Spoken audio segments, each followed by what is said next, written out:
grande y obviamente este folículo también se irá haciendo más grande y irá adquiriendo ciertas características. Entonces, en la primera etapa, digamos, del folículo primario, tenemos entonces igual una única capa de células foliculares, pero la diferencia es que la célula es un poco más grande, el núcleo ya se encuentra en el centro y que tenemos un epitelio que ya no es plano, sino que ahora ya se vuelve ¿sí? en este primer momento del folículo primario, como ven aquí. Entonces tienen una única capa de células foliculares. Estas que están aquí, ¿qué son? A ver si me están parando bola. Creo que esto parece que estuviera hablando otro idioma. ¿Estos qué son? Estroma, ¿cierto? Ese es el estroma ovárico. Eso sirve para que ustedes, cuando ven un corte histológico, digamos, ya no tan didáctico que enfoca un punto específico, sino ya ven un corte histológico general y quieren ustedes ubicarse que están viendo ovario, lo que más sirve en primera instancia es ver el estroma ovárico. Si ustedes ven un tejido que tiene este aspecto, células alargadas y muy apretadas, y en medio de eso, desde la panorámica se ven bolitas. Eso les hace pensar desde la panorámica, creo que lo que estoy viendo es un ovario, ¿sí? Entonces, aquí tienen ustedes estas células que desde este momento, cuando ya empiezan a proliferar, toman el nombre de células de la granulosa, ¿sí? En primera instancia, como les decía, se llaman células foliculares, y aquí ya empiezan a denominarse células de la granulosa. Pásale, por favor.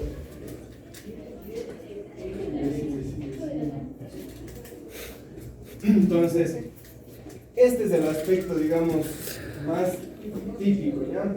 El anterior es un poquito más rebuscado, digamos, en el caso de que quisiéramos ponerlas difícil la evaluación. Ya, lo más probable es que ustedes puedan identificarlos en este momento, cuando las células de la granulosa ya están más estratificadas, tenemos más capas de células, como se ven aquí.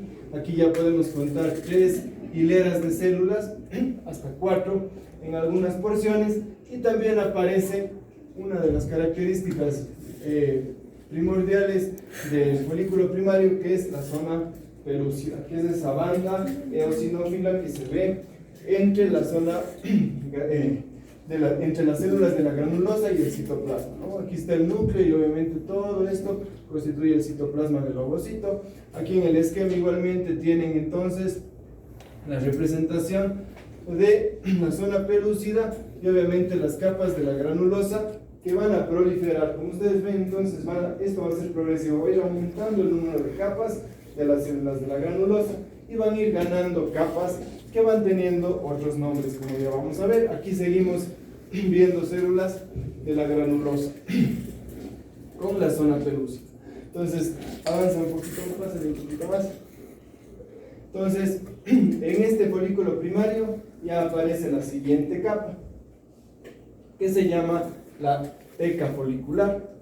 Entonces, primero, obviamente, si ustedes ven un folículo primario que tiene una única capa de células cúbicas con el tamaño más grande y el núcleo en el centro, lógicamente ahí muy probablemente no se va a identificar teca todavía, ¿sí? Porque esto, como les digo, es progresivo. Entonces aquí, cuando ustedes miran, ya tienen una proliferación, aquí ya podemos contar varias hileras de células de la granulosa. Sigue proliferando la granulosa y aparecen las células de la teca, que se dividen en dos: la teca interna, que es una teca vascularizada, como se puede ver en el esquema, estas que están en morado, y la teca externa, que esa es la más complicada porque son células fusiformes, entonces se mezclan con las células del estroma y no es muy fácil distinguir histológicamente, porque obviamente se mezclan con las células estromales, como se ve aquí, que básicamente son iguales a las células del estroma, ¿sí? Corresponden a la teca externa, ¿sí? Que así está descrito. Entonces, la teca interna es la vascularizada y es la que va a tener receptores para la LH, ¿no? Sigue, avanza un poquito. Entonces, seguimos avanzando y llegamos al folículo secundario. Entonces, como ustedes ven, esto es un proceso progresivo. Va creciendo, creciendo, creciendo. Y aquí tienen el folículo secundario. Entonces, ¿qué apareció en el folículo secundario que no había en el primario? Y que de hecho le hace que nosotros ya le llamemos folículo secundario. Líquido folicular. El antro, ¿no es cierto? Ese hueco que se ve ahí. ¿Y ese hueco dónde se ubica? ¿En qué capa? Granulosa. En la granulosa, ¿no es cierto? Entonces el antro se forma entre las células de la granulosa. Es esta cavidad que se llena de líquido, obviamente que va a tener funciones nutricias para seguir con el desarrollo del ovocito. Y obviamente aquí esta es la característica. Lógicamente aquí tenemos más capas de células de la granulosa en comparación con el primario. Hay más. Como ustedes ven ahí, les dice que la granulosa en el folículo secundario llega a tener de 10 a 12 capas. Y obviamente tenemos el antro con el líquido folicular. Aquí tienen ustedes otro esquema. En la parte central obviamente está el núcleo y aquí todo esto es granulosa. Y esta capa de aquí, entonces, ¿a qué corresponde? La teca, ¿cierto? Acuérdense que ya apareció la teca. Y esta, la teca interna, sí se puede ver más claramente. La teca externa sí es, como les digo, más complicada. Pero aquí por lo menos sí le podemos delimitar a la teca interna, ¿sí? Esta es la teca interna. Y obviamente por detrás tenemos a la teca externa, que como les digo, se confunde ya con todo lo demás que es el estroma, ¿sí? Y el de arriba, ¿qué es entonces? El de abajo, el que estamos viendo que tiene el hueco, ese es un folículo secundario. El de arriba, ¿qué es? Primario, ¿no es cierto? ¿Por qué? Por la capa Tiene la granulosa. membrana pelúcida que se ve claramente, la Está zona más pelúcida. pequeña. Y obviamente estamos viendo una capa granulosa, digamos, con un espesor 1, 2, 3, 4 de hasta 5 células de la granulosa. Y lo más importante, no tiene antro, ¿sí? Por eso sigue siendo primario, ¿ya? Por eso sigue siendo primario. Pásale, por favor. Y aquí tenemos el folículo maduro. Aquí se llama. Esta foto debe estar repetida después. Pásale, solo para ver una cosa. Sí, de hecho está aquí. Ya, entonces luego tenemos el folículo maduro o folículo de Degrave. Entonces, si ustedes ven este esquema, ¿cómo describirían este folículo? Ya como lo que han escuchado. ¿Qué tiene de diferente o qué tiene de especial? Así que les parece. ¿Qué es todo esto de aquí? El antro. El antro, ¿no es cierto? El antro se hace gigante, se hace grandote. Y al llenarse de líquido, hace que esta célula del ovocito que está aquí, con la zona pelúcida, se quede como metido dentro de esta estructura, que aquí toma dos nombres especiales. Este tallito que como le sostiene todavía con la capa granulosa es el cúmulo óforo. Y esta zonita es lo que se conoce como corona radiante o radial, que es igual de células de la granulosa, ¿sí? Entonces, cuando tiene estas estructuras, cuando tiene estas características, ya toma la denominación o ya se considera un folículo maduro, ¿sí? Es decir, ya este es el paso previo, porque obviamente de aquí ya se va a acercar, se va a profundizar y va a salir, ¿sí? Se va a producir la ovulación y obviamente es la corona radiante la que tiene la reacción con el espermatozoide, ¿no es cierto? ¿Cómo se llamaba donde se unía el núcleo con la célula de la granulosa? Cúmulo o óforo. Fósforo. ¿Está difícil? Óforo. Sí, Con doble O. porque eso es de ovario. En este caso de O, óforo. O sea, cúmulo o óforo. ¿Sí? Ya. Entonces aquí tienen Y acá está la histología. Sí, esta es una panorámica. Sí, esta es una panorámica, entonces ustedes están viendo aquí la célula, aquí el puntito más chiquito es el núcleo, esta zona de aquí constituye el cúmulo o óforo, y esto de acá, la corona radial o radial, ¿no? Y todo esto de aquí es el antro, ¿sí? Es el antro folicular. ¿Dónde se baila? Obviamente acá están viendo ya un esquema más fácil de interpretar. Todo esto de aquí constituye el antro. Aquí tienen el núcleo, el citoplasma del ovocito. Aquí está la corona. Y esto de acá constituye el cúmulo o óforo, ¿sí? Por lo tanto, esta capa que está a continuación es la teca interna, ¿no? La teca interna. Entonces, este es un folículo maduro. Y estos que están aquí chiquitos, ¿qué serán? Folículos primarios. Folículos ¿Ya? Todos dicen que es primordial. No, pues.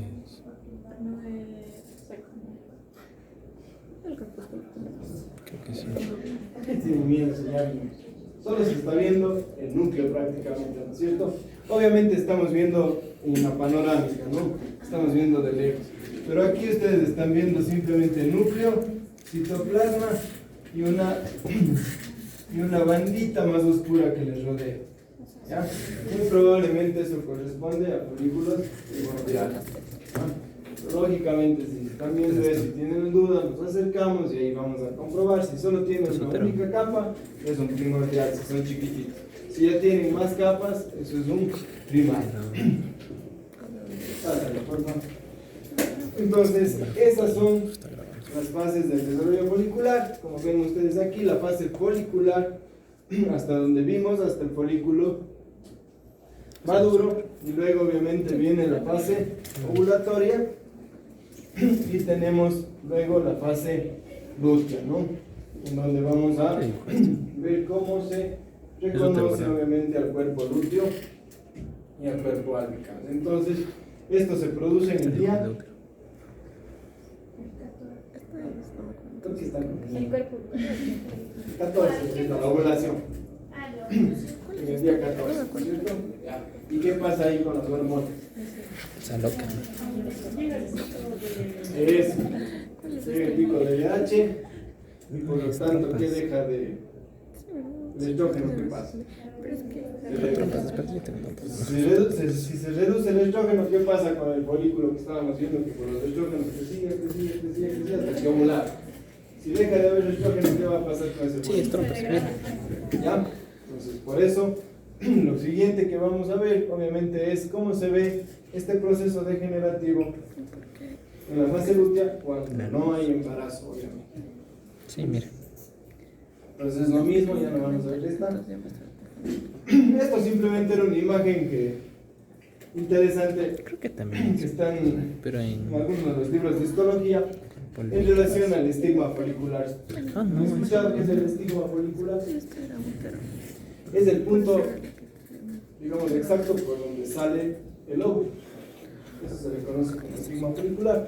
Entonces, desde el punto de vista clínico y de aplicación, se puede hacer con guía ecográfica, como ven aquí. Localizan los folículos por la densidad de líquido y obviamente por medios endoscópicos llegan al ovario, localizan la zona del estigma folicular. ¿Para qué? Para tomar el óvulo, ¿no? En el momento justo, digamos, en procesos de fecundación asistida. Entonces el estigma folicular constituye esa zona en donde obviamente se produce justo la ruptura de la superficie ovárica para que salgan Como que grandecino. Pásenme, por favor. Y desde la macroscopía, ustedes conozcan al ovario, así es como se ve un ovario. Entonces recibimos el ovario, hacemos un corte, mitad por la mitad, y vemos la superficie interna. Tenemos entonces la parte externa que corresponde a la zona, digamos, cortical, y obviamente la zona central. Y aquí ustedes ven algunas estructuras de diferentes colores. Tenemos estructuras que se ven amarillas, otras que se ven blancas y otras quísticas como esto de aquí. Entonces básicamente lo que estamos viendo en la superficie interna de un ovario son los, si cabe el término, todos los estragos del ciclo ovárico, todo lo que deja el ciclo ovárico, lo que se puede encontrar en un ovario, ¿no? Estos son cuerpos lúteos, cuerpos albicans, y estos son folículos quísticos o quistes foliculares, que son cambios propios de, que se pueden encontrar, digamos, como cambios histológicos habituales dentro de una superficie ovárica. Lógicamente esta no es una exéresis ovárica normal, porque en patología no tenemos eso, obviamente le sacan por algo. Entonces, en este caso, si ustedes se fijan, esto es un quiste grande del cuerpo lúteo, probablemente un quiste hemorrágico del cuerpo lúteo, que obviamente hizo que esa paciente tenga un dolor agudo, y obviamente esta es la estructura. Salud. Ya le vamos a correlacionar con la histopasa. Entonces, en la fase lútea, luego de la ovulación, nosotros vamos a encontrar lo que corresponde con el cuerpo lúteo y luego, como les decía, el cuerpo alto. Entonces, esta es la estructura del cuerpo lúteo. Sí, obviamente este es un cuerpo lúteo que está grande, ¿no? Entonces, pero sirve para demostrar las estructuras. Obviamente ustedes ven aquí, digamos, en la parte central, que es todo esto, y obviamente esto de aquí, que constituye el revestimiento de esta estructura, y que si ustedes se acuerdan que adentro de eso estaba, en términos normales, estaba el ovocito, ¿no es cierto?